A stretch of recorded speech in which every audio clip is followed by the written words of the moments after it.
Hello and welcome to Wisdom Trek. This is Guthrie Chamberlain and I am your guide to wisdom and creating a living legacy. Thank you for joining us for our 7-day-a-week 7 Minutes of Wisdom podcast. This is day 84 of our trek.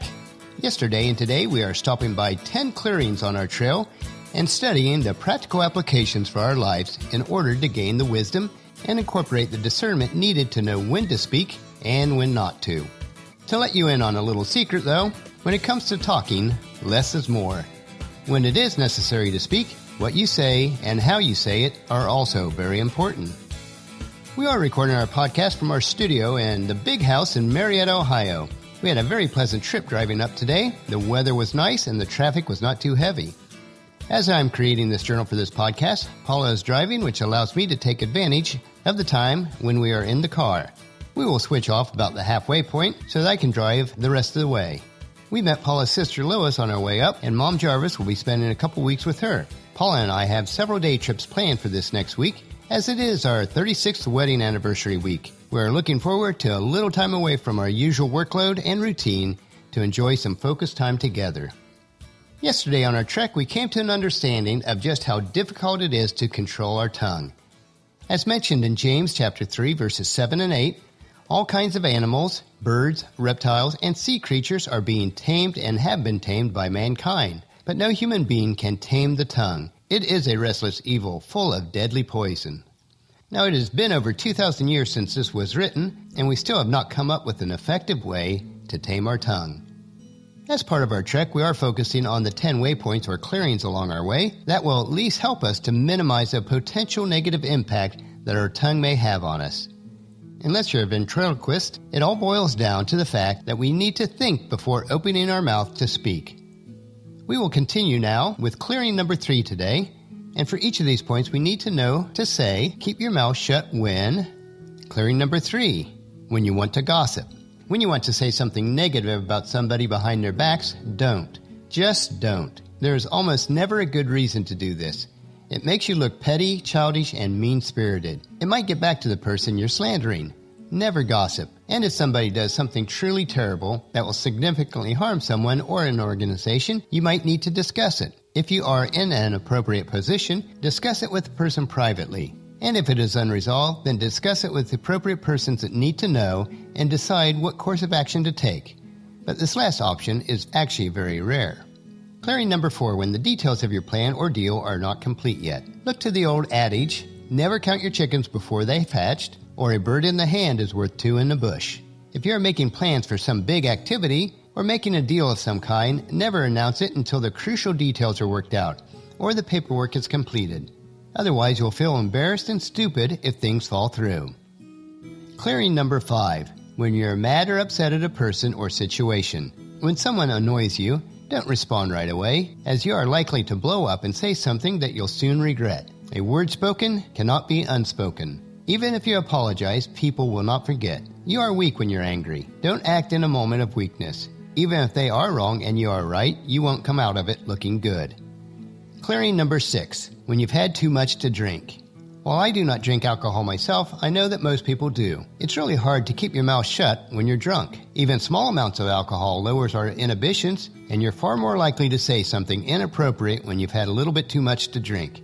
If you are drinking, be aware of how it affects you. If you are able to keep quiet after a few drinks, do so, or cut yourself off before you get to the point of brutal honesty. It is hard enough to control your tongue when you are sober. Be very careful when you're drinking. Clearing number 7, when you're about to ask a question that is really not a question. Now, if you're at a gathering or meeting and you feel like you have to interject into the conversation, tell some story of your past, or ask a question that does not add to the conversation, be very careful. So many times we try to shift the focus to ourselves instead of allowing others to speak. Clearing number 8, when you're about to complain. If you're getting ready to speak, check yourself to see if you're about to complain about something. You might say, oh, it's too hot. I have too much to do. Oh, something smells. That person is mean or stupid. All of these may be true, but keep them to yourself.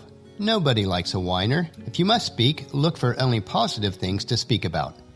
Clearing number 9, when someone else is being a jerk. When someone else is being stupid, rude, belligerent, or just an idiot in some other way, just let them.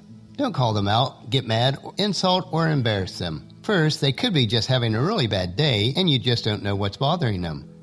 Or they just don't know how to handle themselves in a particular situation. So be kind and you're likely to diffuse things far quicker than if you react in the same manner. If the person is really being just a horrible jerk, they've got enough to deal with their life, and eventually they'll pay the price without your help. Everything has its own rewards. And our final clearing number 10, when you're about to talk, to fill the silence. Silence can be awkward, but there are a couple of reasons you shouldn't necessarily rush to fill it. The first is that some people just like to think before they speak and aren't as freaked out about the pauses as others are. So, when you jump in and fill the void, you're actually cutting off the thought process. Wait a while and make sure that they're not preparing to speak. Another reason is that if you're both uncomfortable with silence, sometimes you can learn a lot by letting the other person fill in. We often tend to overshare with others when we want to impress them or overcome some sort of awkwardness. We may think that it could be perceived as our fault for not holding up our end of the conversation. This tactic of not speaking when there's silence is particularly useful when conducting interviews, during meetings, or even on sales calls. Many a sale had been lost because the salesperson just did not know when to keep quiet. Some people actually like the periods of solace and silence in a conversation. Allow for extended periods of silence and just bask in the benefit of being with another person. When you're talking, you're not listening, and listening is the most important thing that you can do. Always remember, you cannot learn when your mouth is open. We come to the end of the trail today, so I will leave you with 4 proverbs that deal with talking too much. First is Proverbs 10:19. Too much talk leads to sin. Be sensible and keep your mouth shut. Next, Proverbs 17:27. A truly wise person uses few words. A person with understanding is even-tempered. Proverbs 17:28. Even fools are thought wise when they keep silent. With their mouth shut, they seem intelligent. And finally, Proverbs 21:23. Watch your tongue and keep your mouth shut, and you will stay out of trouble. Please join our camp tomorrow for another day of Wisdom Trek, Creating a Legacy. Tomorrow we will begin a series of 7 principles for living life.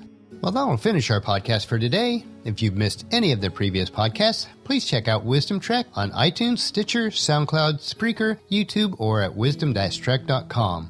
If you enjoy our daily doses of wisdom, these little nuggets we consume each day, I encourage you to take the time to invest in yourself in these 3 ways.